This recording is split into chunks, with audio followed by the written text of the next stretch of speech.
And we'll have more still, so just carry on. Right.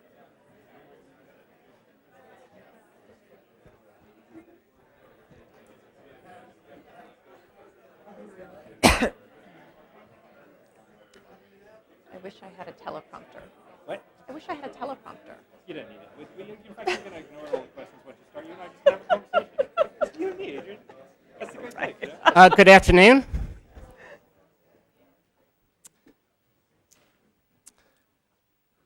Wow, it's like a class of law students, sort of instantaneous silence. No. They're just being polite because you're not a law professor. Let me welcome you here today on behalf of Duke Magazine. My name is Robert Blywise, and I am editor of Duke Magazine. And I want to extend special thanks to the law school and to its chief communicator, Diana Nelson, and to its Center for the Study of the Public Domain for making this event possible. Duke Magazine, which is the university's alumni magazine, is now edging close to our second decade of publication. From its beginnings, the magazine has aspired to be an intellectual force. That is, a vehicle for identifying intellectual leaders, stimulating intellectual conversation, and provoking intellectual debate. We believe that a university that invents, shapes, and propagates learning deserves a magazine that wrestles with big ideas. So one idea that the magazine initiated in the last academic year was to present a major Duke thinker, on that particular occasion, the Divinity School's Stanley Harwas, in a public event that takes the form of a dialogue. The public dialogue is later edited for publication. That is what brings us here today for the second such event, Private Censorship and Perfect Choice, the future of the internet, ? Just over 2 years ago, I wrote a story for the magazine about the rampant downloading of music, a phenomenon that impinged and continues to impinge on issues of technology, ethics, public policy, business strategy, and even the future of music making. To lead the story, I sketched a dorm room scene with two roommates as they were downloading with sheer delight. So much for setting the scene, but what about explaining the context? If the recording industry or filmmaking industry were to control every use of their product, that might secure their financial health. But what would it mean for product innovation? And outlawing certain technologies might discourage mass copying, but is it right to prohibit copying for individual use in the interest of prohibiting copying for mass distribution? Well, with his command of intellectual property issues and his adeptness at communicating those issues sharply, James Boyle emerged as Duke Magazine's absolutely essential expert for that story. I might say that one luxury that comes with editing and writing for Duke Magazine is to always be learning. That was my experience in writing the story, and that will be your treat today as Professor Boyle engages in conversation with Professor Adrienne Davis. To introduce the two of them, we're honored to have the Dean of Duke Law since January of 2000, Kate Bartlett. Following the Dean's introductions, our principals will work through their repertoire and we'll leave a bit of time for debate and questions from the audience. And then we will adjourn our formal program for a reception and continued informal conversation. Dean Bartlett is well known as an expert on family law issues and feminist legal methods. She is locally renowned for her purposeful leadership as dean and in her earlier professorial mode for having earned Duke's own Scholar Teacher of the Year award. Dean Bartlett.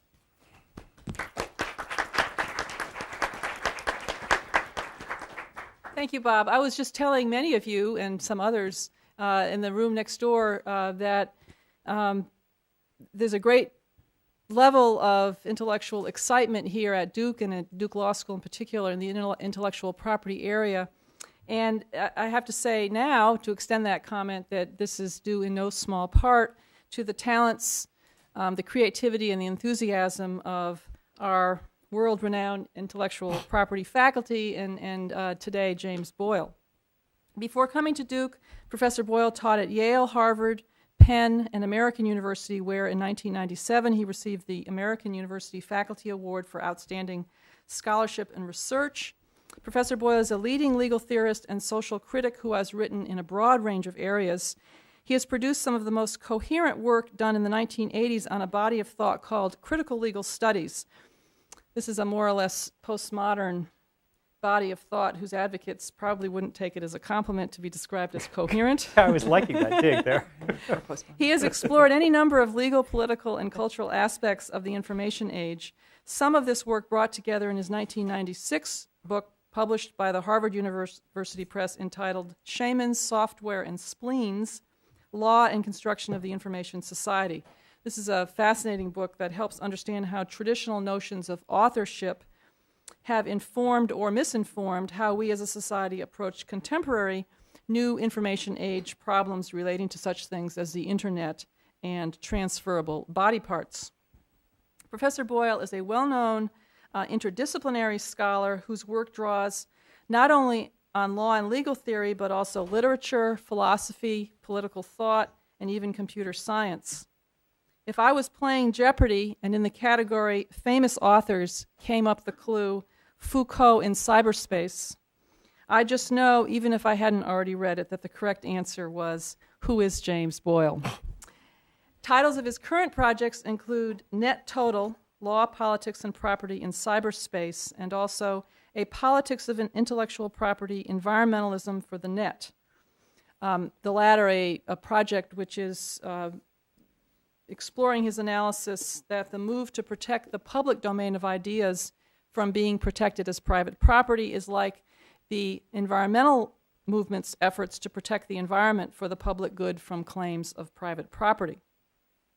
He is a member of the Academic Advisory Board of the Electronic Privacy and Information Center, the board of a group called Creative Commons, and also a fellow of the Yale Information Society Project.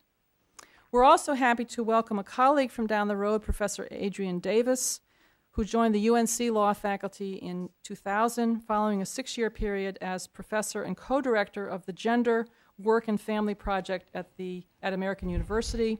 Prior to that, she was at the University of San Francisco.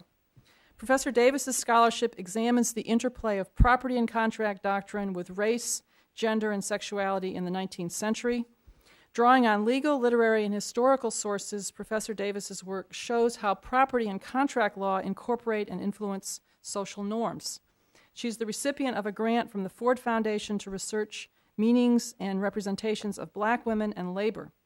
She teaches property, contracts, and a variety of advanced legal theory courses. She frequently lectures and is also in the popular press represented on topics of legal history and legal theory. Without further introduction, welcome. Thank you. Thank you.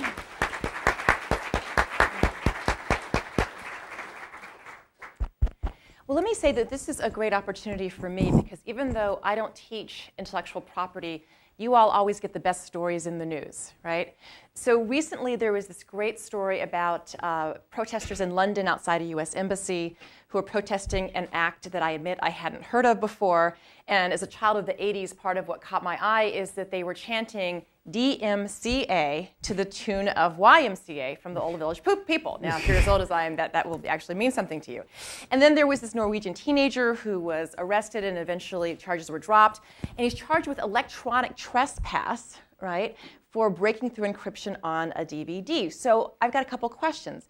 To what extent are these stories representative, and to what extent are they just kind of products of media feeding frenzy? And also, why do these things make people so upset?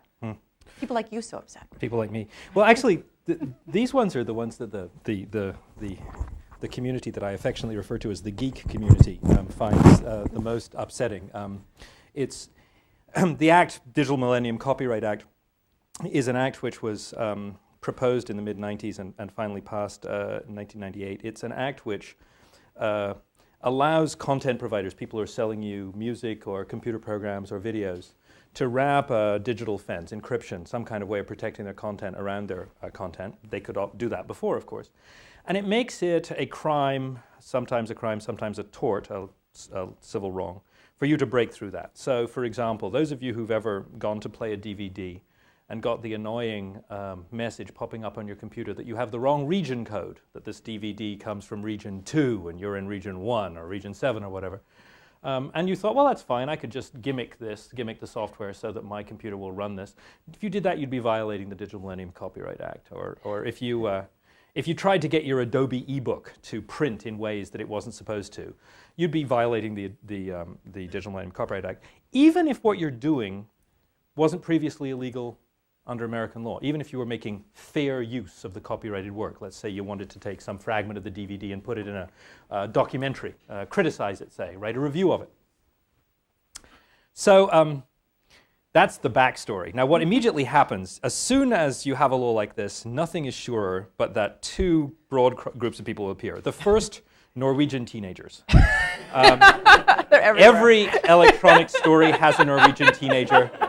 Norway's main export is not, in fact, reindeer. It is teenagers who have nothing better to do, perhaps because of the long nights or the social welfare system, to sit and break every encryption scheme known to man, and then to fall afoul of the Motion Picture Association of America or the Recording Industry of America and be sued. What's more, they're all extremely articulate and make great sort of poster boys for the excesses of this law.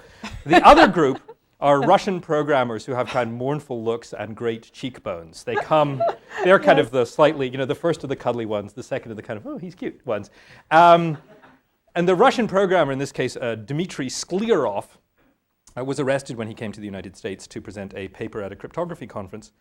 Because cryptography, the encryption, learning how to encrypt and decrypt things, cryptography provides the walls of the information age, right? That's the walls behind which you put your stuff. The DMCA had made it illegal to break those walls. It also had made it illegal to make shovels or wire cutters to try and get through the walls, even if what you were doing the other side was legal. So they arrested Mr. Sklerov because they said his employer was making a program which could break through Adobe's ebooks.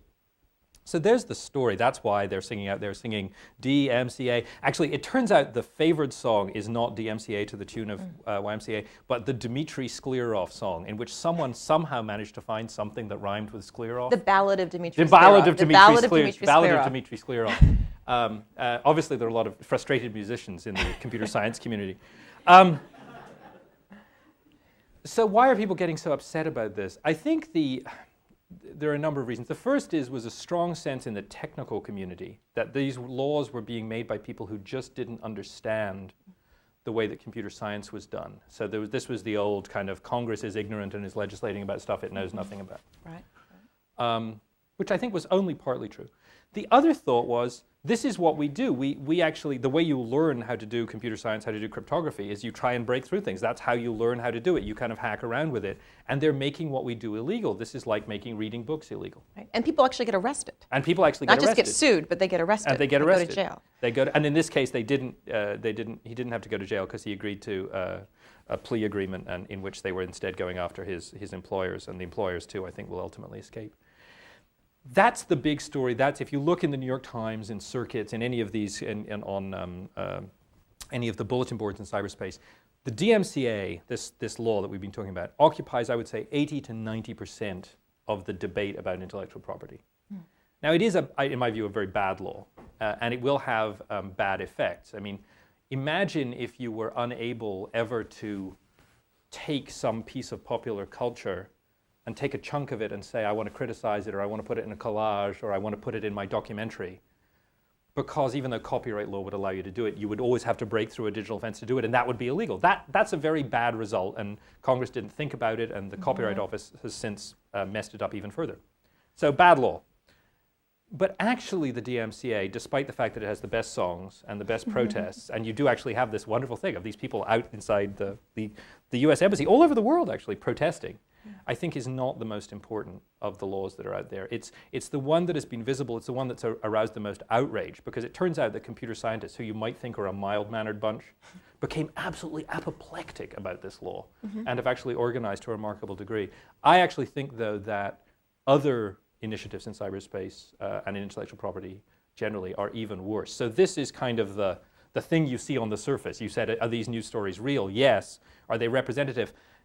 Partly, but is there something else going on? Yes, I think there is. Okay, well, let me come back in just a second to the things that you think are really the problem. But first, I've known Professor Boyle for a long time, and he has been a real force in legal thinking about both public law, sort of constitutional issues, about relationships between individuals and the state, and also private law, relationships between private individuals. He's been a real force in this for a very long time. But about 10 years ago, when he started doing this kind of intellectual tinkering around with the internet and cyberspace and hanging out with these cyberpunks, I remember thinking, what are you doing? I mean, is this kind of a new direction? So can you tell us something about some of the early cases or conflicts that got you thinking about these issues? And then tell us a little bit about, the kinds of things that you think are really very telling right now, even maybe more so than the DMCA. Well, when I first got into this field, I was writing a book about the law in the information society, and very, very broadly writing about everything from insider trading and blackmail, which are both forms of regulation of information transfers, to intellectual property, free speech, and so forth. And as I started reading all this stuff, which had been sort of reserved for the copyright professors or the trademark professors, I was just absolutely horrified. I mean, some of these cases were astounding. The first one that drew my attention was a case called USOC versus SFAA versus USOC, the San Francisco Arts and Athletics Association versus the United States Olympic Commission. Congress, in its wisdom, had decided that the United States Olympic Commission needed a way of raising money to support its activities, and they thought, well, the best way is to let it control the products that it sells. So they passed a special law, kind of like trademark law, but without the exceptions of trademark law, and said, you, the USOC, own the word Olympic. And no one can use it in any commercial, that would be like trademark law, or not-for-profit fundraising a context without your permission. I thought, well, that's easy. That's a violation of, you see, even the people who are here admitted Students' Weekend will be going, wait a minute, First Amendment, right? Congress shall make no law abridging the freedom of speech. What could be easier? You can't use the word Olympic without these people giving their permission? So, sure enough, the San Francisco Arts and Athletics Association, which was an association of gay athletes, wanted to hold a gay Olympic Games to show that actually being gay was not some horrible thing that should be conducted in closets, but actually that there were many gay athletes, that this was a form of life which was to be admired and not something to be hidden. And so they thought, we'll hold a gay Olympic Games. Whereupon the USOC immediately sent them a cease and desist letter, said, you can't do that because we own the word Olympic. And they said, that can't be true. You can't earn a word. You can't earn a word. And the USOC, interestingly, had given other people permission to use it. So the Special Olympics, for example, the Korean American Olympics. But when it came to the gay Olympics, nothing more foreign to the traditions of ancient Greece than homosexuality, right? When it came to gay Olympics, they said, no, this is where the line must be drawn. And they said, you can't besmirch our word. And so the SFAA went to the Supreme Court and said a variety of things that you'll learn about in law school, but among the things they said is this is a violation of the First Amendment. And the Supreme Court said, no, it's not. This is a matter of property. It's totally different. I'm not censoring you. I'm just handing this word Olympic over to you. But they also said, interestingly, that the positive associations of the word Olympic were entirely owed to the contributions of the United States Olympic Committee. That whole Greek thing, the whole 2,000-year-old thing that was going on before this country was invented, that was, by the by. So there were multiple things in the opinion that were strange, but the really strange thing was this idea that when you got into the domain of property, suddenly you were in kind of a never-never land, where the normal rules of constitutional law disappeared, and suddenly you could say to someone, well, no, I own the word Olympic and you can't use it. Well, I was thinking to myself, could you own the word Democrat? Only the Democratic Party have brought the word Democrat into such positive connotations. No one may use it without our permission. I mean, on the logic of this case, why not? Of course, if someone's passed that as a straightforward criminal statute, we'd say, easy case. But suddenly, because this was a property issue, no, it wasn't. Well, that's fascinating because, if we listen to what the media tell us, the burning free speech issues about cyberspace it's cyber smut, right? It's pornographers, it's pictures of children being sexually tortured on the web. And of course, those things are horrible and it's important. But you're actually suggesting that there are other equally burning free speech issues. And you actually did some work on this case, Eldred, and the sort of free Mickey Mouse conflict. Yes, that was I mean, I do think you're right. I think that one of the things that has happened here is that a whole set of free speech issues has been made invisible because we've called them property issues. So you might think that the USOC decision is, you might think that the USOC needs to own the word Olympic, and you might think that it's a good way to fund it.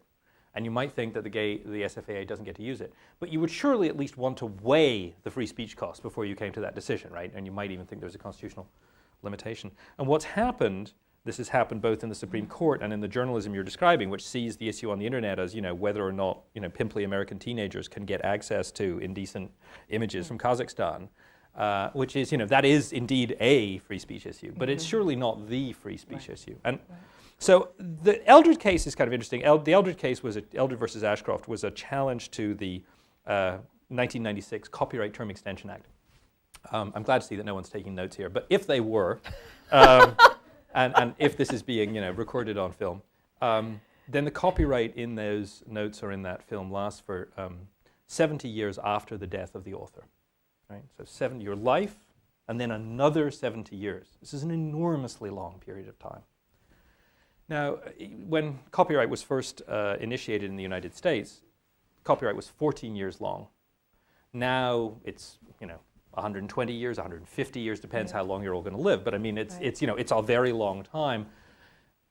Despite the fact that the Constitution says, first of all, Congress can only secure these exclusive rights to authors and inventors for limited times. And they keep extending them and extending them, extending them. And what's interesting is they extend the rights for the dead people too. Okay? So when they extend the term from 50 years to 70 years, they extended subsisting copyrights. So people who were dead had their copyrights extended. This was a little strange because the clause says Congress can only do it in order to encourage the progress of science and the useful arts. You're thinking, okay, if you're dead, I mean, how, even a 50-year extension might not encourage me after I was dead, sort of, well, can you say a little bit more about why we even sort of have intellectual property? What's about sort of what it's supposed to be, what the incentive it's supposed to be giving to people. Good, because I was running ahead of myself. The idea behind intellectual property is that when you produce something that is expensive to make but cheap to copy, then you want to give people, and this is a second best solution, it's not the best solution, you want to give them a limited right to exclude. So you say, you can't copy my book, you can't copy my invention, you can't copy my post-it note, my invention of Viagra, Gone with the Wind. And because I can exclude you, because I've got this legal monopoly, I can make you pay to come in, make you pay to read the book, get the drug, what have you. But the idea behind this is you only wanted to give as much of a monopoly, this very small monopoly, that would be enough to encourage people to produce the next book, the next drug, the next post-it note. And what the Eldred case was all about is, this has gone completely out of control. Now it's just a form of sort of corporate welfare where we're saying, hey, have another 20 years, why don't you? Or possibly, sort of. So the case got brought and went to the Supreme Court, and this comes back to your question. And I won't get into the copyright clause issues too much here, although they're very interesting. The court basically said, we don't see this as much of a limitation on Congress's power. What was really interesting was the free speech issue. Because, I mean, just think, someone passed a law that said that 20 years of American culture, every book, every poem, every picture, every movie, every song, every dance, every piece of sculpture, already existing, for 20 years, all of you in the audience, are forbidden an extra 20 years from making a collage out of that picture, if it's fair use, for making an arrangement, a new arrangement of that song, taking that tune and maybe adding it to your tune, writing a new version of the book, taking the plot, adapting it, doing a version for kids, right? These are all classic First Amendment activities, You'd be making new stuff. You're all forbidden, and if you break the law, there are strong punishments. You can go to jail. And this was being done for a 20-year period. We were taking, actually, almost all of 20th century culture and locking it up, saying, you can't use it. You can't get access to it. Even the stuff that has been produced by the dead guys. It's just hard for me to see how that's justifiable in any kind of way of encouraging innovation. It's like, I'm encouraging you to be dead. So as a result, I thought, well, surely that's a free speech issue. Congress is basically extending a monopoly with no conceivable benefit, massive costs to all of us, we can't use this stuff, and it restricts us speaking, surely. That has to be a free speech issue. Justice Rehnquist in the argument said, you're claiming you have a right to copy other people's stuff? I mean, it's like, remember in grade school, You're copying my picture. Right? That was the analysis. That's the way he saw it. And that's a legitimate way to see it, but surely not the only way. So yes, I think that one of the big speech issues on the net is an issue of the way that the rules of intellectual property say what images and ideas and texts and dances and movies you can use, how you can use them. And the way that we make policy about this, often it's not that we weigh the free speech cost to the incentive costs and say it's worth it because maybe this will encourage a new writer or a new manufacturer or whatever. It's more, let's just hand out another right. Right. Well, this is interesting to me because what you're describing is a big sort of cloak of regulation, right? But it's counterintuitive because I remember when Al Gore invented the internet, right? And I remember you call them info-libertarians who triumphed the end of the police state. And Professor Boyle has some really wonderful language where he captures that sentiment. This is just from some of his work. The state is too big, too slow, and too geographically and technically limited to regulate a global citizenry's fleeting interactions over a mercurial medium. The clumsy fingers of the Leviathan cannot hold back the liquid flows of information. The sword swing comes too late. The parties have already relocated to another jurisdiction, hidden themselves with cryptography or anonymous remailer, or simply vanished into the digital murk. Many have concluded that the internet will be impossible to police.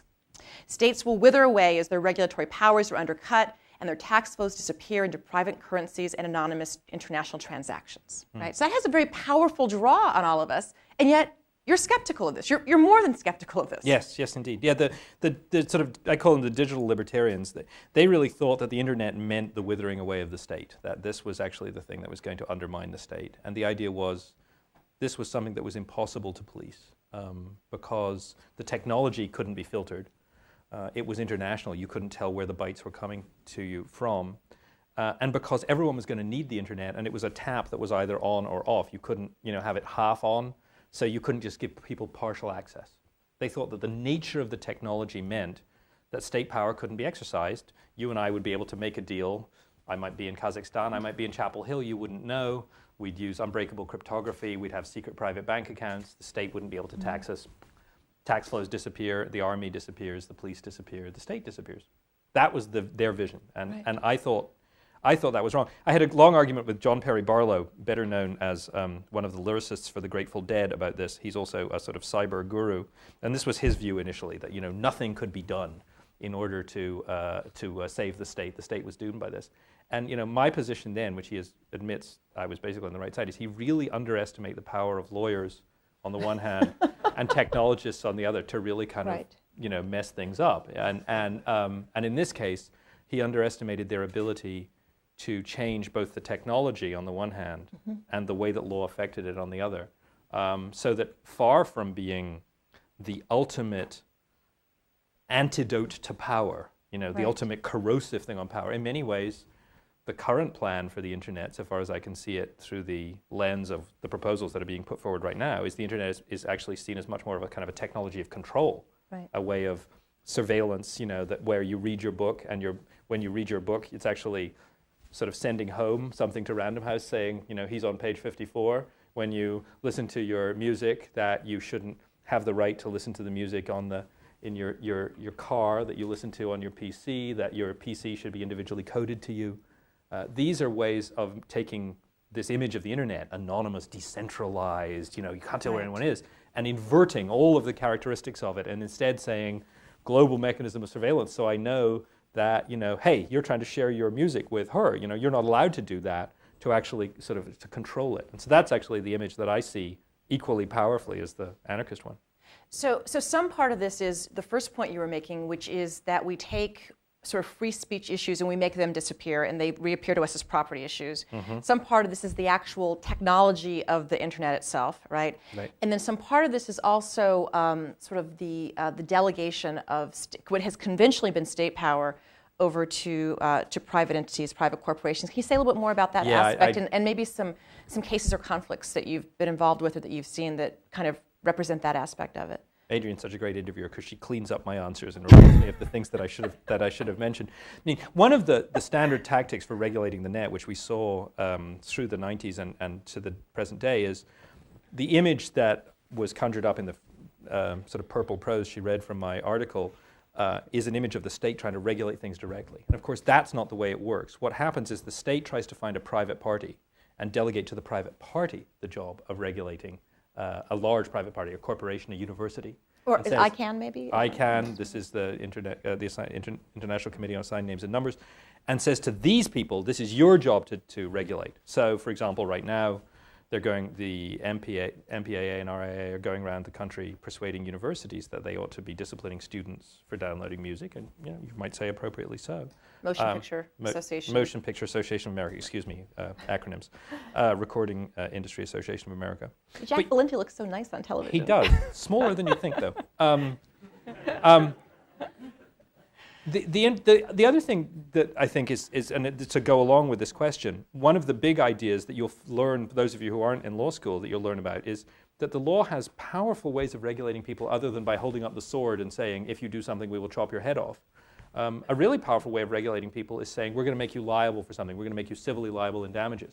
So one big attempt is to make internet service providers and others liable for the actions of their customers and say, if anybody violates copyright law, you are liable. You, Verizon, you, Roadrunner are liable, not just the individual.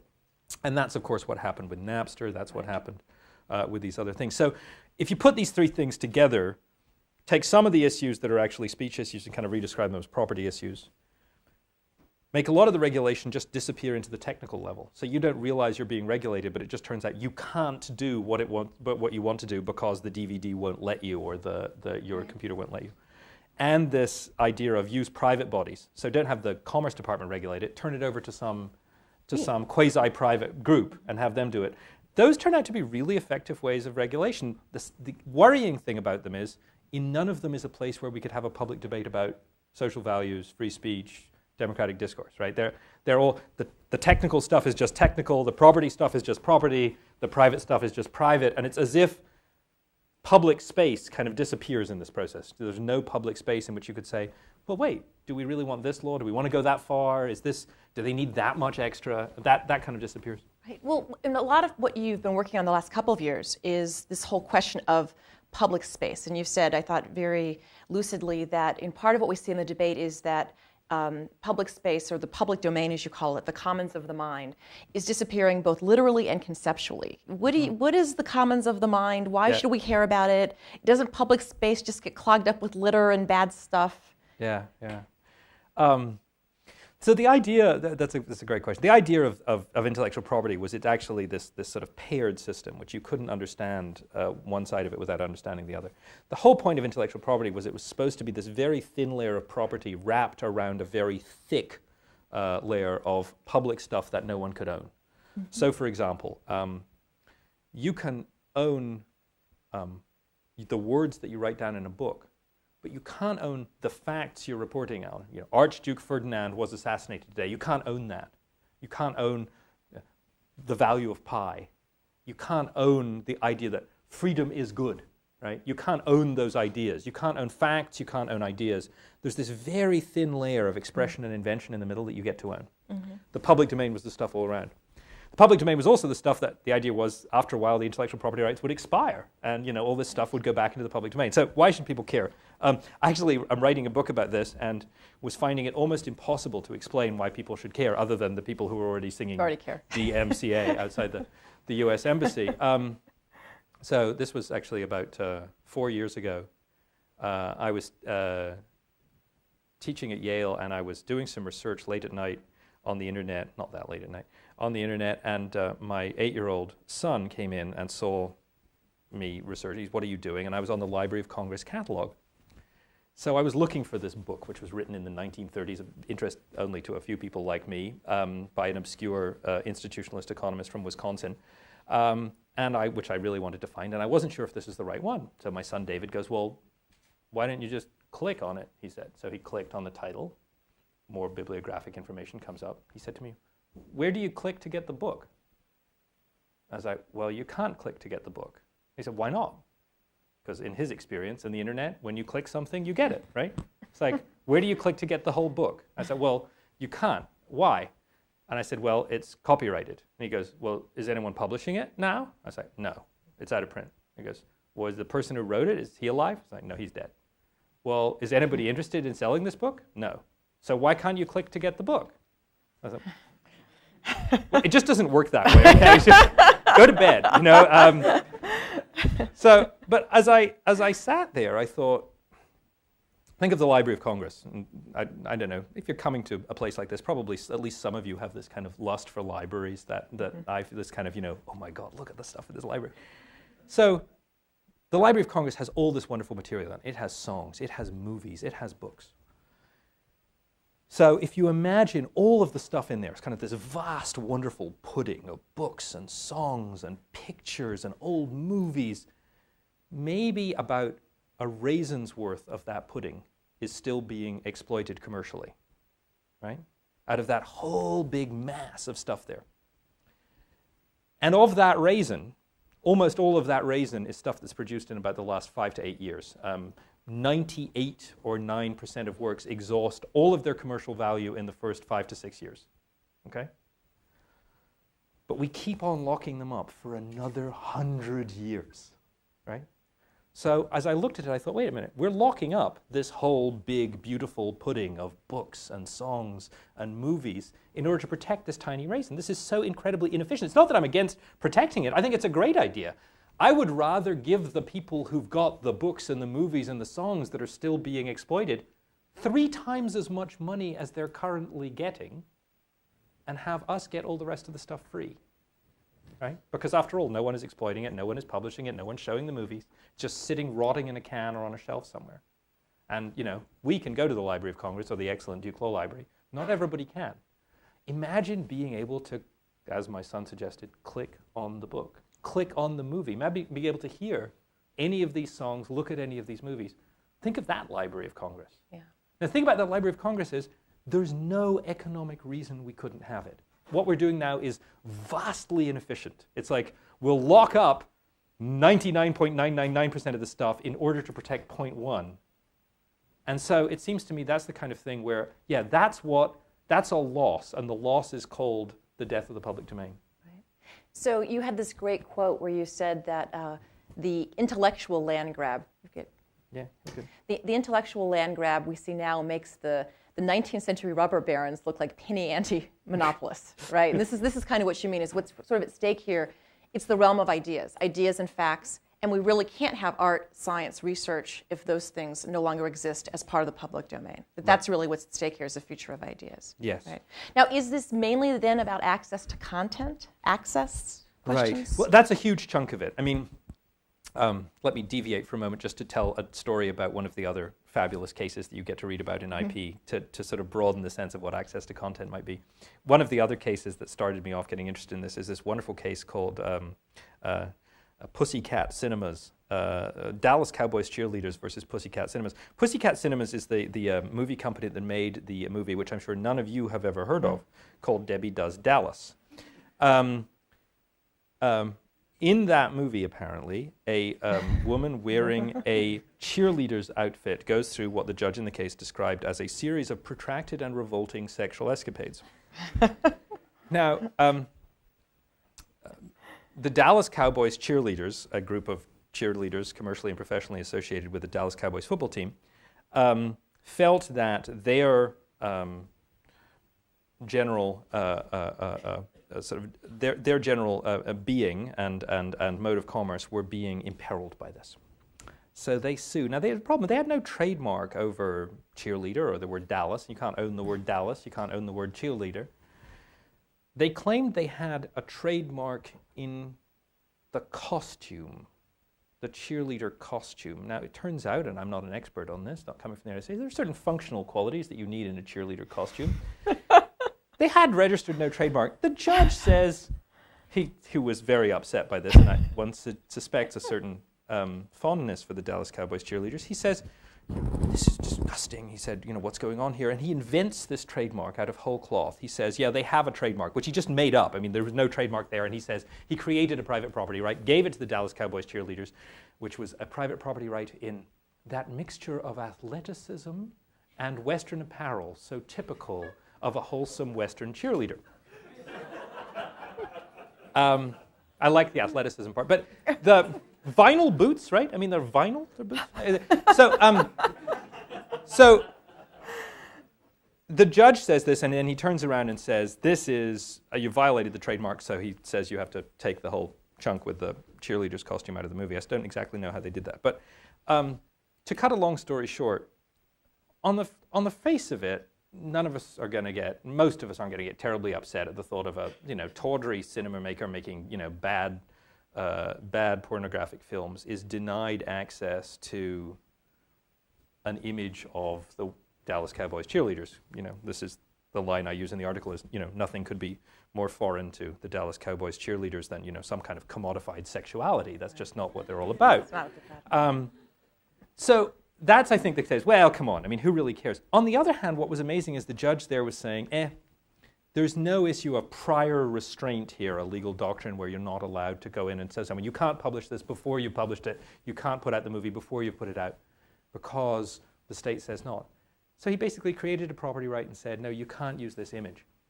So is it about access? First answer, it seems like, well, who cares in this context? But think about what's being done here. He's saying you can take some aspect of the world, put a fence around it, call it a property right, and say someone doesn't have access to it. I think that, plus my story of the Library of Congress, indicate that there is a kind of blindness to questions of access here. Some of them seem trivial, like the Dallas Cowboys cheerleaders case. Others, like the story of the Library of Congress, seem important. That's half of it. But I think there's another more important half, which is really that a lot of this debate about intellectual property is really about the technical future of the net. And I guess that's a huge chunk of it. Right.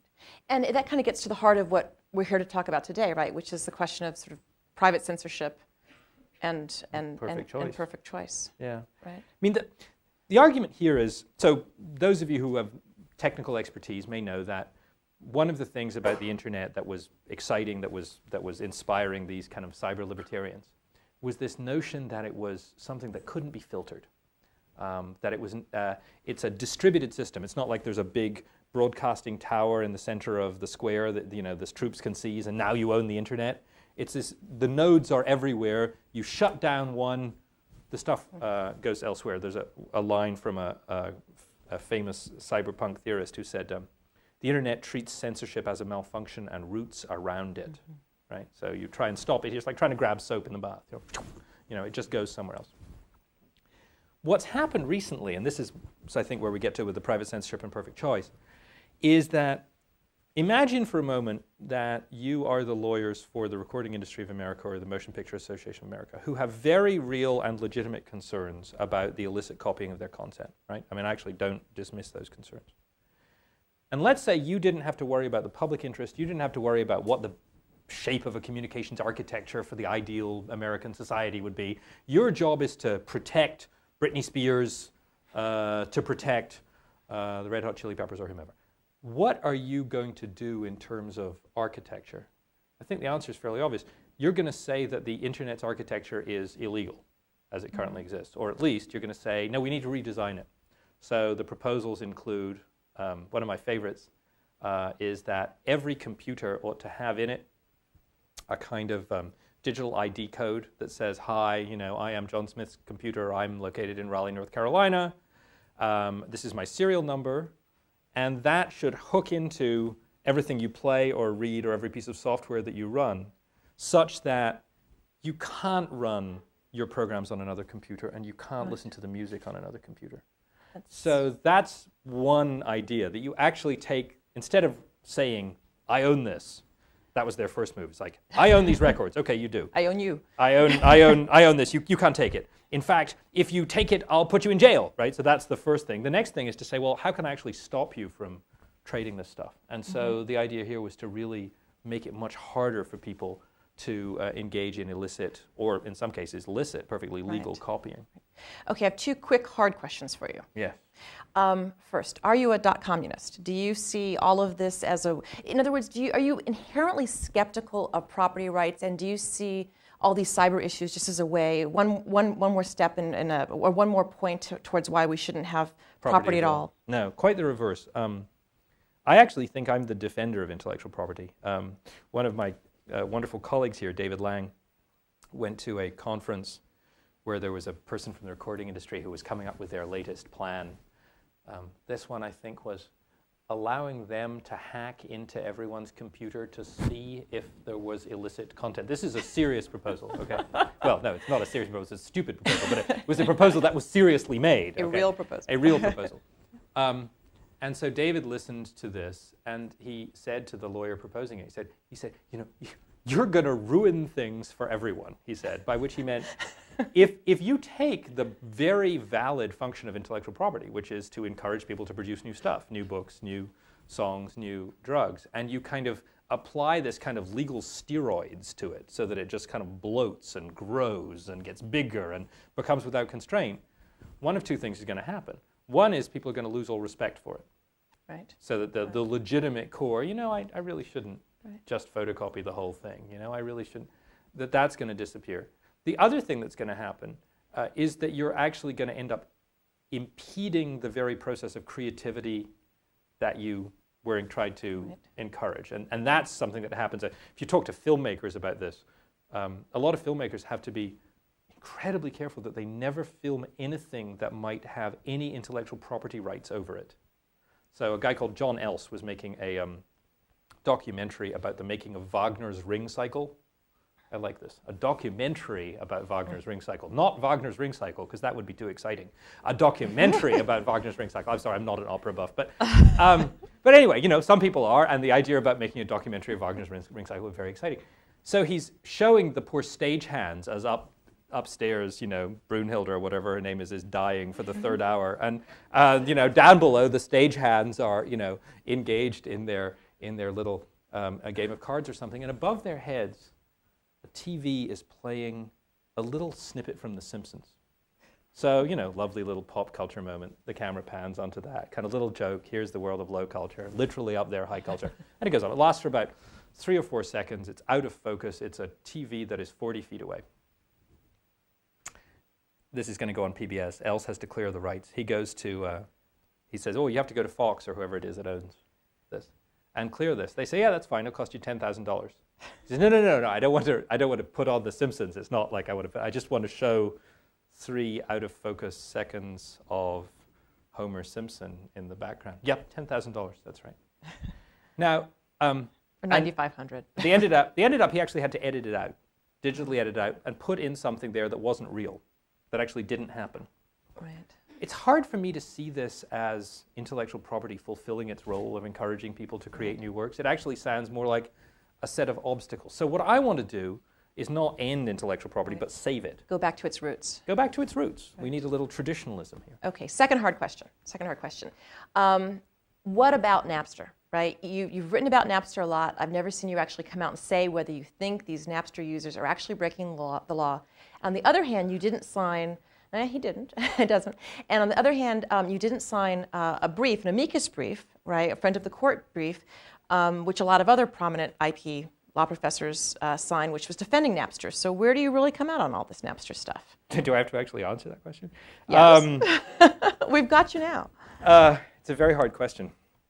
So how many people used Napster? How many people are now using a file downloading service of some music downloading service of some kind? Careful, we've got them on tape. Yeah, interesting. Notice it's about, what I would say, a third, maybe. So here's the difficulty. There were good legal arguments to say that what Napster users were doing was legal, was authorized, was fair use, or was in another way legal. They were solid legal arguments. You wouldn't blush as you wrote them down. Some of them were technical. Among the less technical ones, intellectual property law had never really concerned itself with private acts, because the assumption was that nothing that a private individual could do in a non-commercial setting would ever threaten the interests of the IP holder, right? I mean, it's not like you're going to go out and say, here, I'm going to write out a few lines from a book and hand it to you, and that's somehow going to threaten Random House. The idea that it would really threaten them had never been considered. So the idea was this realm had been left alone. David Boyle actually made this argument in a wonderful Court of Appeals argument on the Napster case. Second argument why Napster was legal is there had been a prior case called the Sony Betamax case. You may have heard of this, in which the Supreme Court had held that people who made video recordings, actually Betamax recordings, of TV programs so they could watch them at a different time were making a fair use of copyrighted materials. They weren't creating a new copy that supplanted the original. They were just time shifting, moving the time when they saw it from 3 a.m. to 8 p.m. or whatever. So Napster had these great arguments. Because the thing was, Napster hadn't done anything itself. That was its claim. All it had done was facilitated what these individuals had done. And if they hadn't broken the law, then it couldn't have broken the law. You needed an underlying violation of copyright to get there. Okay. Right. Those were reasonable arguments. But in the end, I found that I couldn't support them, though I thought there was a lot to them, for the following reason. I think that the real way that we should be looking at intellectual property rights is to take this kind of rational, if this were continued, would it really undermine the activity? Is this property right encouraging innovation on the one hand, or is this use, this non-sanctioned use, threatening innovation on the other? Okay? Right.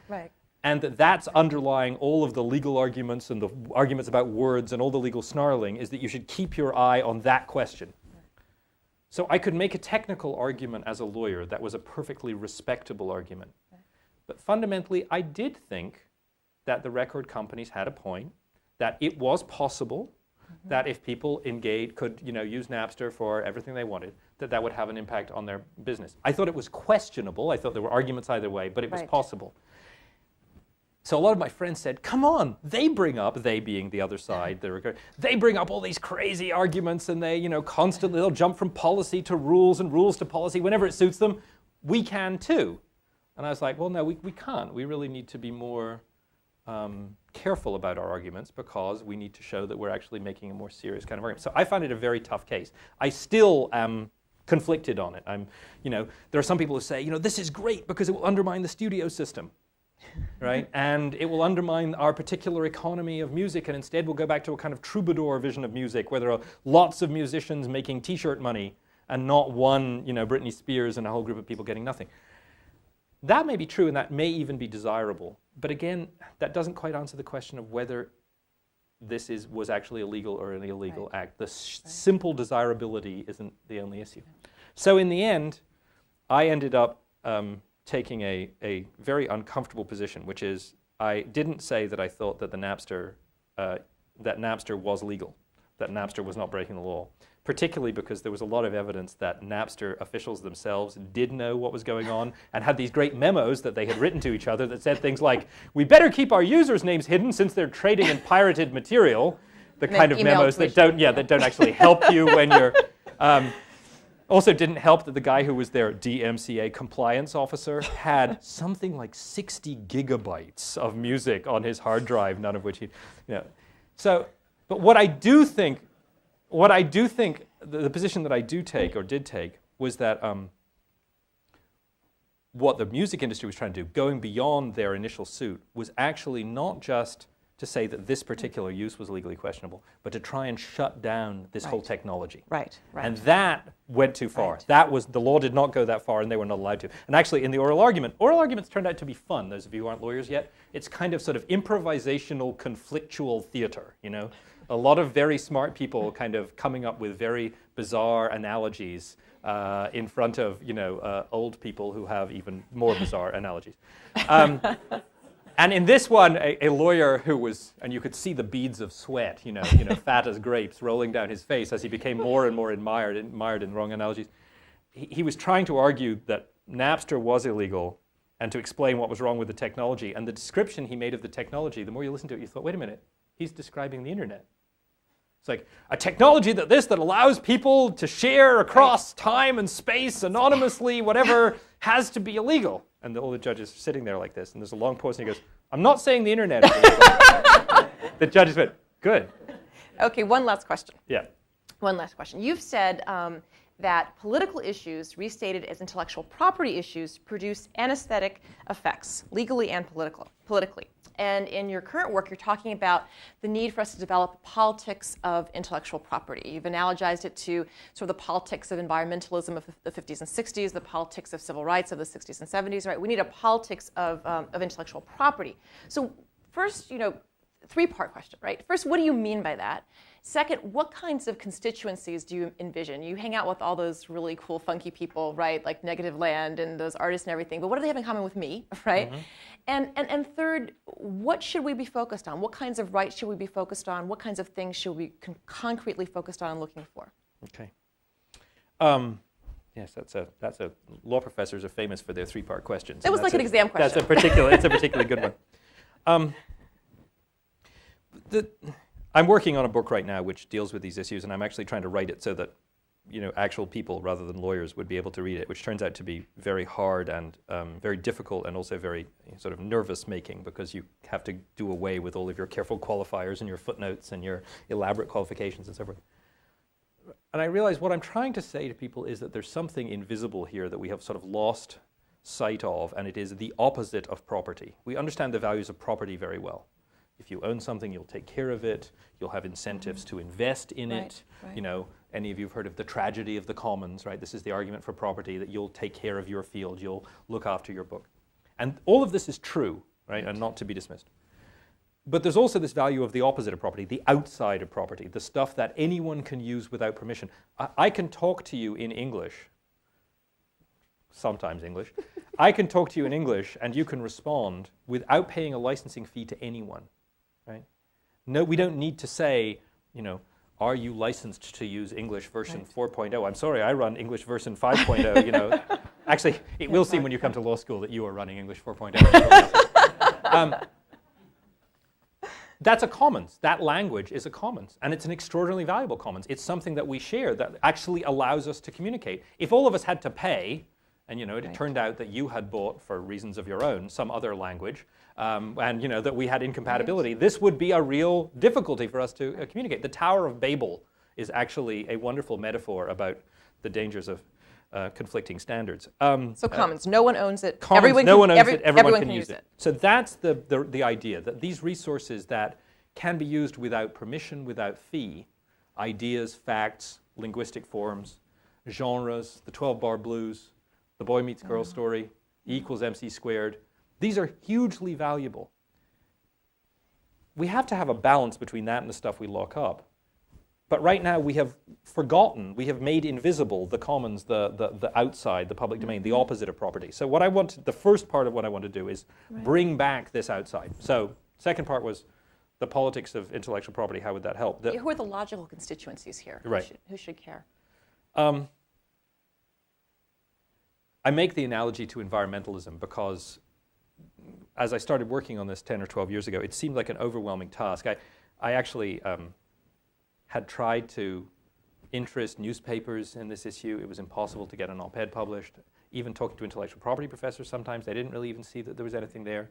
Certainly when you talk to people around the country in different fields, they didn't see. And I thought, well, who has dealt with something like this successfully? And the answer is environmentalists. The environmentalist movement really convinced groups that appear totally separate, the bird watcher and the duck hunter, that they have something in common. No wetlands, you can neither shoot nor watch them, right? No, but really, they actually, now hunters groups are among the biggest. That's remarkable. That didn't just happen. Political scientists talk about interests, as though these were something which were given to you on birth. Right? I have this interest, right? But interests are something that human beings make up through social construction in the world. Lawyers, for better or worse, play a huge role in doing this. They actually make people see their self-interest differently. So the constituencies, the people who are working on this have been trying to, just as the environmentalists made people realize that they had this common interest in this thing called an environment that was kind of invisible before, to look at programmers, scientists, musicians, artists, authors, certainly researchers, scholars, educators who are worrying about whether or not they can actually put something up there, and convince all of these people that yes, they actually have an interest in this stuff. They share some interest. That's, rather than just focusing on, I can't get my course materials photocopied. Very narrow thing, like I can't shoot any duck. Why aren't there any duck here? Why is that canal on fire?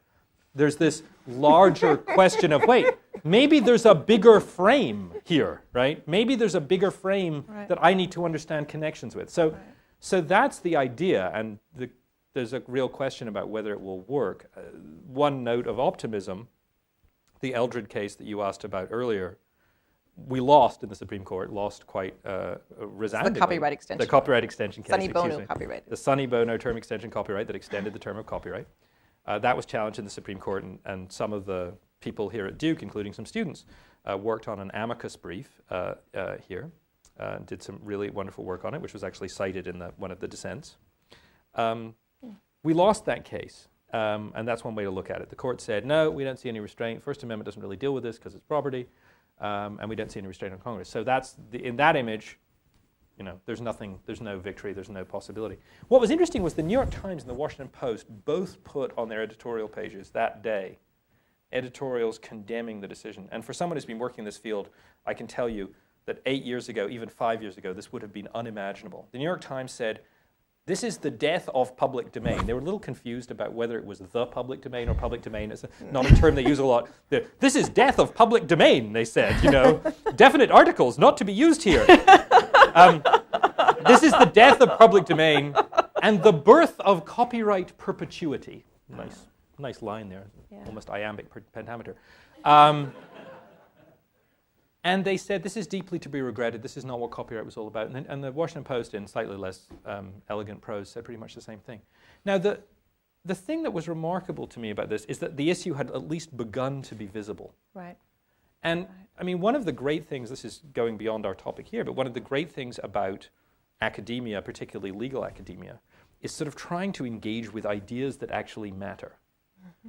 And since one of the things that lawyers do is sort of frame conceptual boxes for people, as you'll discover if you go into law school, those of you in law school know this already, lawyers spend a lot of time filling conceptual boxes and then taking things out of one conceptual box and putting them in the other. This isn't a speech issue, it's a property issue. No, it's a property issue, it's a speech issue.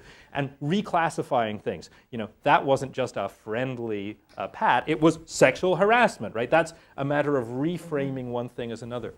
That's one of the exciting things about what goes on intellectually, legally, in scholarly terms. And so one of the things that we've been engaged in is that attempt to kind of reframe what's going on here, to make visible the invisible, to actually have this notion of a public domain. Great. Well, we should wind down our discussion to allow, I'm sure people have lots and lots of questions here, but thank you very much. Thank you.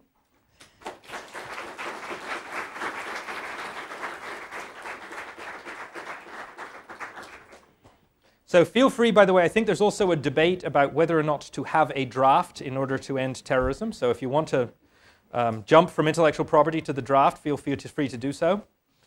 We, of course, have a reception, and they don't. But we'll still allow you to come back and share our food and wine. Yes, you may absolutely come back. Questions for Professor Boyle? Sir. The gentleman second in there, yes.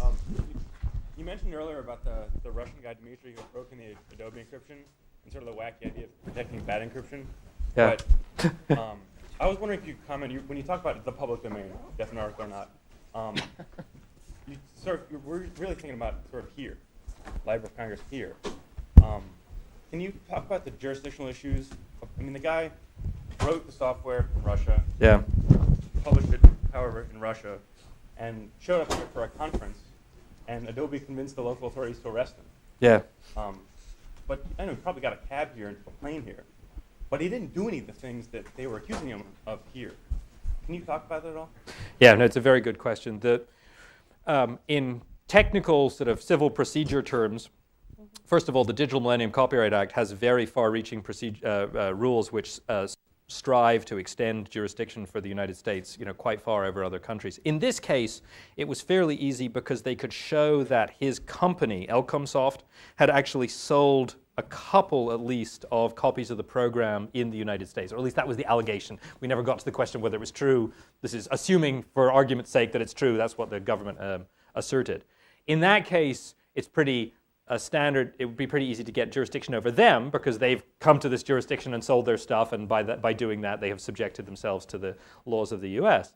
But you're absolutely right. The logical extension of this way of thinking is that one must have extraterritorial jurisdiction and exercise it, with great enthusiasm, because otherwise people will be able to just escape your laws by going to another Remail or somewhere else, a server somewhere else. The United States initially thought that this would be great and saw no problem in it. I think some people perhaps had their minds changed when Yahoo was prosecuted in France for having sales on Yahoo US of Nazi memorabilia, which would be a crime in France. Yahoo, on their sort of eBay equivalent, Yahoo said, well, we're not in France, and this is, this is legal in the United States, and the French said, we don't care. French actually believed that it was technically possible to block off more portions of the Yahoo site than Yahoo said they could do, and they were probably right, actually, despite what Yahoo's technologists said. But a lot of people there who thought, well, oh no, wait, I thought that this was only going to be us exercising our sovereign power over those other countries, not vice versa. I didn't think that would happen.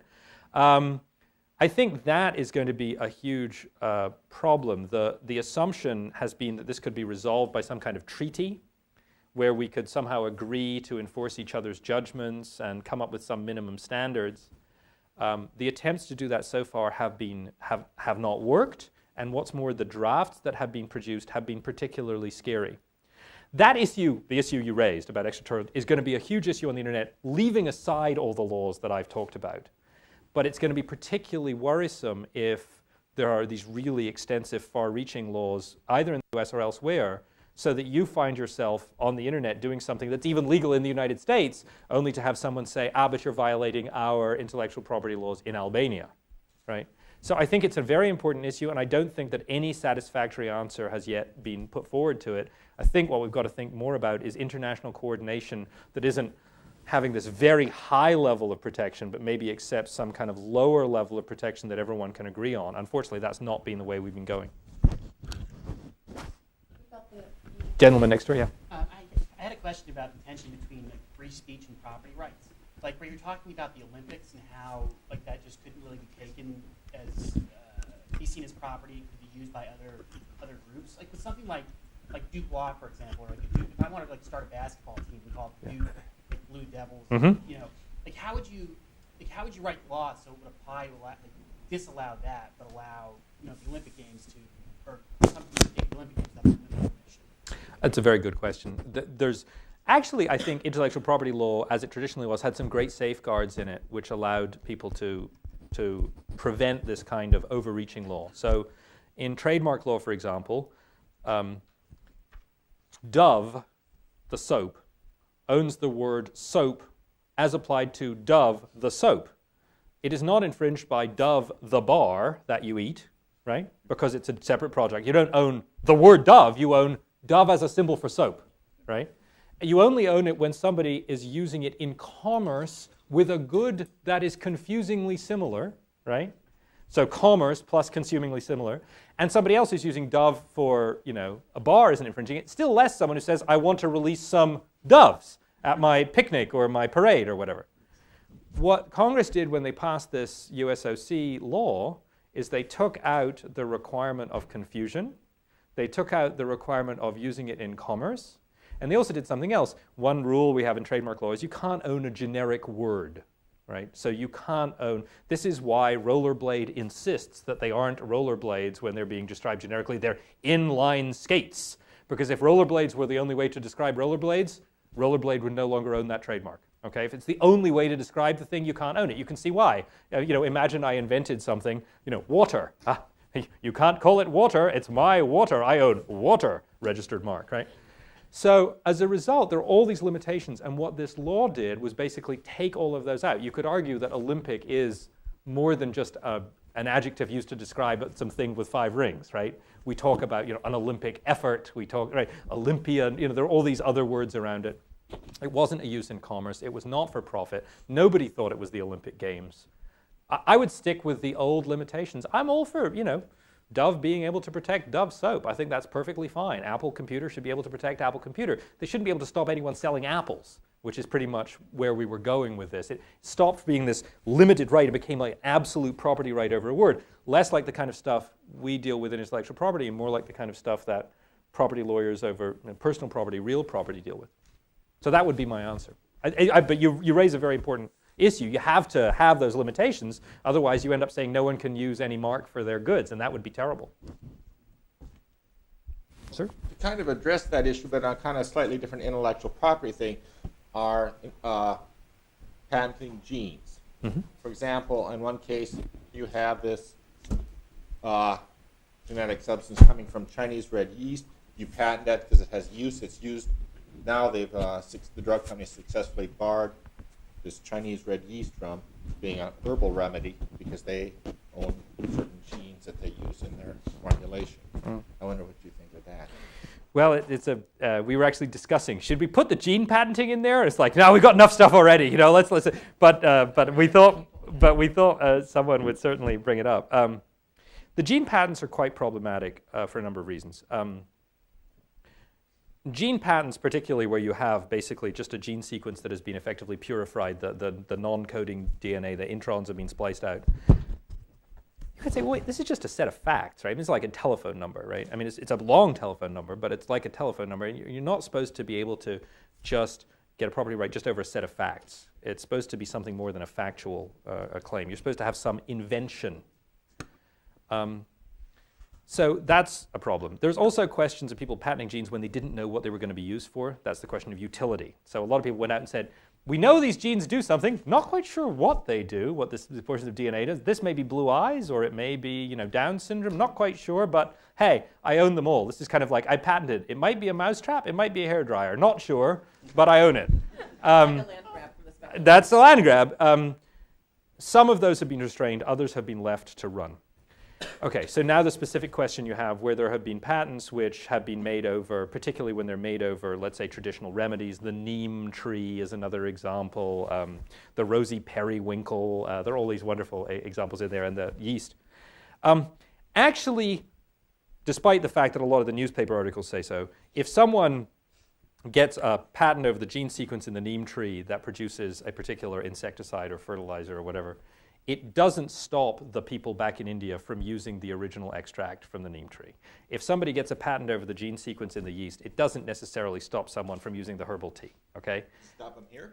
Not even here. What it does is stop them from using the purified form that the person had the patent over. Now, that still might be enough to tie them up in litigation, or you might be able to threaten them, or you might be able to use fear, uncertainty, and doubt to make them unsure whether they had that right. But by getting the claim over this newly purified thing, you don't own the thing from which it was derived, although the drug companies often, or the genomics companies often don't make that clear. But I do think there are lots of issues raised there. Some of them are the issues I've been talking about, like, do we need to do this? Should we have done this? Did it fit with the intellectual property system? Others are, wait, can you patent the human genome? Is that actually ethically permissible? Is that a good thing? What does that do to the distribution of biogenetic power between the first world and the third world? All of those issues are relevant. Today, we just focused on how to get the IP system tuned for innovation and access and culture. As soon as you start bringing up your issues, which are very important, you bring in a whole other set of things. Sadly, most of the time when we make intellectual property decisions, we don't bring up those issues. The lawyers and the economists say, I'm putting on my blinkers and I'm going to focus on this one thing. So I think it's good for us to take a little bit of a broader view. At the back, sir? Yeah, I have a question that kind of follows a little bit on that and goes back to the example you were giving earlier of the documentary that filmed that little snippet of The Simpsons, which is the kind of unintentional use and how that is infringing. And an example that's related to kind of genomics patenting is there's this case in Canada and Saskatchewan of this Monsanto patented corn variety that a farmer was not using, but somehow, migrated itself into his fields, and now he's being sued by Monsanto for theft of this variety, which he had no intention of using. This was spread by the wind or by birds, which was his claim. Yeah, the Monsanto lawyers have told me, we think he took it. I don't believe this bird stuff. But let's assume that you're right.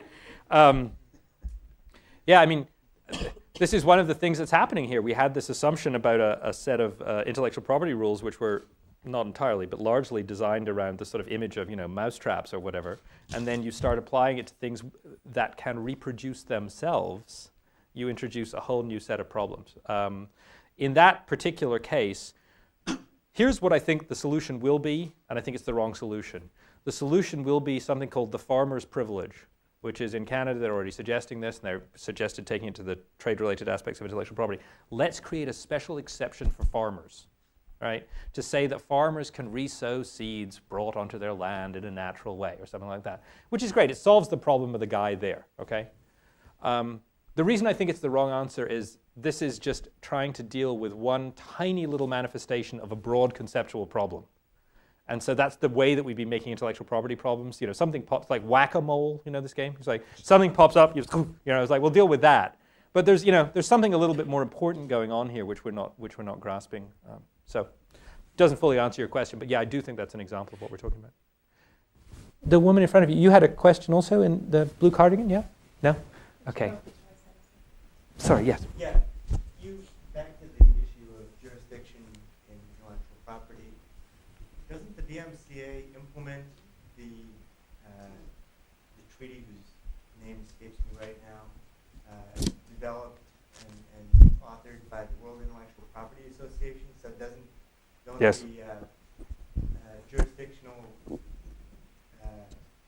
Doesn't the jurisdiction exactly reflect what was intended? Yeah, it's a good issue. International. Yes, the World International Intellectual Property Organization, WIPO, and it was the 1996 treaty. You're absolutely right. In the case of the DMCA, I think there's a good argument there. Although this is also being applied and can be applied to people who are not signatories of WIPO, people who have not signed on there. So there's still an issue even when we talk about WIPO. But there's a real problem with this. This is just a little bit of background since you brought that up. It's a very good point. This is what happened. An astonishingly bad law, which was the precursor to the DMCA, was introduced in the United States, which had a lot of things in it I really, truly think would have been much, much worse than the DMCA. It was defeated in Congress with some difficulty, whereupon the person who was in charge of intellectual property policy for the Clinton administration said, that's okay, we have 2 bites of the cherry, and went off to WIPO and got the same thing basically implemented as a treaty, brought it back and said to Congress, now you have to pass it in order to allow us to give effect to this treaty. We're so good at compliance. Because we're good at compliance with treaties. The thing that was disturbing about it, I'm all for international harmonization, and WIPO has done a lot. What's more, in this bunch of treaties that were passed in 1996, 99%, 95% anyway, of what's in there is great. It's very good. It helps people coordinate, right? This is a limited criticism. But one of the disturbing things is that increasingly IP policy is made on the international level. And it's made there without the kind of robust, somewhat noisy debate that often occurs in the American political system, and without some of the First Amendment ideas, without the ideas of fair use and so forth. So one thing that I'm concerned about is if we think of IP policy, which WIPO does, I'm afraid to say, as a kind of technical, narrow issue, it's like, how many witnesses should there be for a will? 2 or 4? Right? The best form of harmonizing laws are things which, 30 seconds into your discussion about what should be done, 80% of the audience is asleep. If 80% of the audience is asleep, you can harmonize because no one cares, right? It's just a matter of technical harmonization. That's actually a test for whether you can technically harmonize, right? Unfortunately, these laws, which were being presented as if they were, right? And so that's my concern about the WIPO process. But yes, you're right, it was implementation of WIPO, and so some of the jurisdictional questions were taken care of there. Unfortunately, it was also applied to people who weren't signatories. Sir? What's going to happen with things people need to survive? Specifically, I'm thinking about maybe like generic AIDS drugs in Africa or something like that. Where does the public concern for the public good come into play in situations like that? And what's going to be the result? Okay, I'll tell you, I'll do 2 parts. What's going to happen and what should happen. What's going to happen is there will be limited programs to bring AIDS drugs to sub-Saharan Africa at close to marginal cost. They'll be limited. They're still getting underway. The distribution mechanisms will be problematic, but they'll at least be there. And the drug companies will correctly say, you need to be careful that you're not undermining our incentive to produce new drugs. It is, in fact, incredibly expensive to produce drugs. It's incredibly expensive to go through clinical trials, okay? And you can't just say the way that, John Perry Barlow says, give the stuff away and make it up on T-shirts. In fact, he says like, go out and develop a new, AIDS drug and make it up on T-shirts. That's not going to work, okay? So this is where the IP defenders are correct, in my view. However, it seems to me there are lots of deals that you could make with the drug companies where you could say, okay, we'll give you a monopoly in the developed world, but there's a price. And the price is delivery at marginal cost in developing countries, particularly where it's necessary. A wonderful conference is going to be held here at Duke on April 4th to 6th, which deals with exactly such issues under the trade-related aspects of intellectual property. Okay? What should happen, okay, that was what is, and we're shading into what should. What should happen is that we need to realize that the way we make drugs is profoundly skewed. We make drugs through patents, and that's worked pretty well, and sometimes through direct government subsidy, although that's less usual. What that does is produce great drugs for problems that rich people have. Not just for rich people, right? So it produces drugs for rheumatoid arthritis, for example. It produces drugs for heart disease. It doesn't produce drugs for malaria, because people with malaria are too poor to buy drugs. It doesn't produce drugs for sleeping sickness. That's not the fault of the mean and nasty drug companies. The mean and nasty drug companies are doing exactly what we told them to do as a society, right? We said, make drugs, we'll give you a monopoly over them, you can sell them. You'll allow people in, you'll open the doors of your monopoly and extract a price. We need a parallel system which will produce drugs for which there's a great human need, but for which the people don't have money. That means that the AIDS drugs fall halfway between the two. It's partly a disease that has happened in the rich world, and so there are drugs. But it's also something where we have to think about the kinds of solutions and regimes that wouldn't be useful in the first world, or that depend on things that they don't have, constant access to clean water, etc. And those are not going to be provided by drug companies, and that's not their fault, right? That's where we've got to come up with prizes, which they used to do in the 19th century and so forth. Two more. The gentleman in the green shirt has been waiting patiently. I'm just going to play devil's advocate here for a minute on two things. First thing is that when Dimitri got arrested in the U.S., it was actually for giving a presentation in the country describing how you circumvent the security measures around various Adobe ebooks. So that was the initial charge, was that he very explicitly said, here's how you get around the technology. The second thing is that what would you say to counter some of the assertions by the recording industry and the motion picture industry that says, unless we have these protectionist measures, we're not going to come out with new technologies. We're not, we didn't have the DMCA and we didn't have CSS. We're just not going to bring out DVDs. Wouldn't that, in a way, kind of retard innovation and slow down the progress of culture if if they won't even be produced in the first place? Right. No, I think both points are good. About Sklerov, when indictments are brought up, they have a kind of kitchen sink quality. You charge people with tons and tons of things, and at the end of the day, the ones that you really want, you'll keep in. So there was, if I remember correctly, mention of the fact that in his presentation, he was making available a method which will allow one to circumvent a copy protection measure. It was fairly obvious to me, and I think to the DA, that was an extremely weak claim, because the only time when American courts have been willing to overcome a fairly strong First Amendment assumption that telling someone something isn't a crime is where people have been directly giving links to executable code, right? Not when I say, if you go through the first layer and use this form of the DES algorithm, you'll be able to get into it, right? Which is like telling someone how to make a bomb, protected by the First Amendment. But rather, in this vision, giving them the actual code, which the courts see as giving them the bomb, right? The difference between telling someone how to do something and giving them the thing itself. So, yeah, that was in there. I don't think, maybe the DA took it seriously. If so, he or she didn't receive a good legal education, okay? Doesn't mean that those kinds of claims aren't important. I mean, the fact that there were threats made against Edward Felton, a Princeton computer scientist, for effectively delivering presentations where he felt chilled. I'm actually not, your point is good. It's that if the case were actually litigated, it would lose. The sad thing, however, is you don't need to litigate the case to chill people, right? The thing they were really holding over Sklerov is that they were holding him in terms of vicarious liability for the actions of his employer. You're part of a criminal enterprise.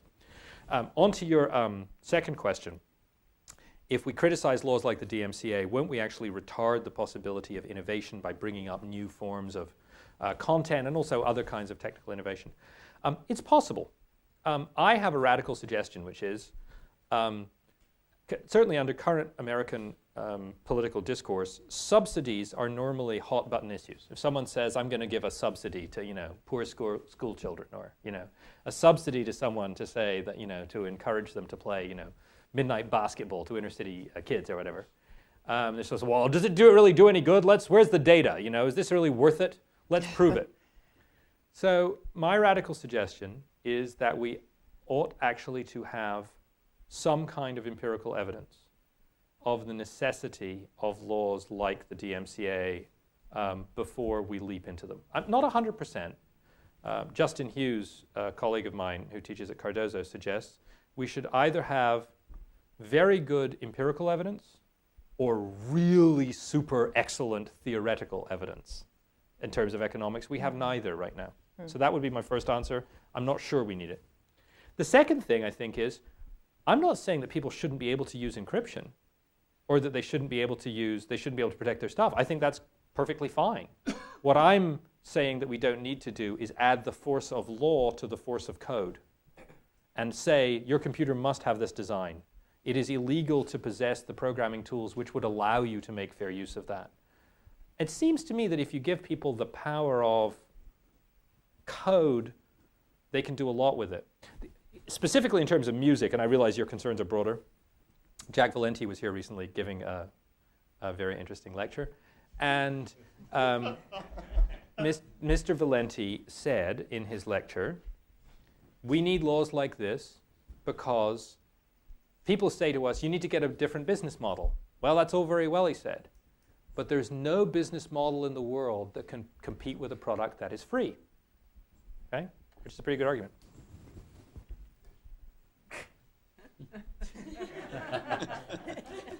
Water is free. And lots of us buy bottled water. So what does that actually tell us? Why do you buy bottled water? Well, I don't buy bottled water because I'm from Scotland. But you do. And why do you do it? Because you have been convinced, despite the scientific evidence to the contrary, that it is purer.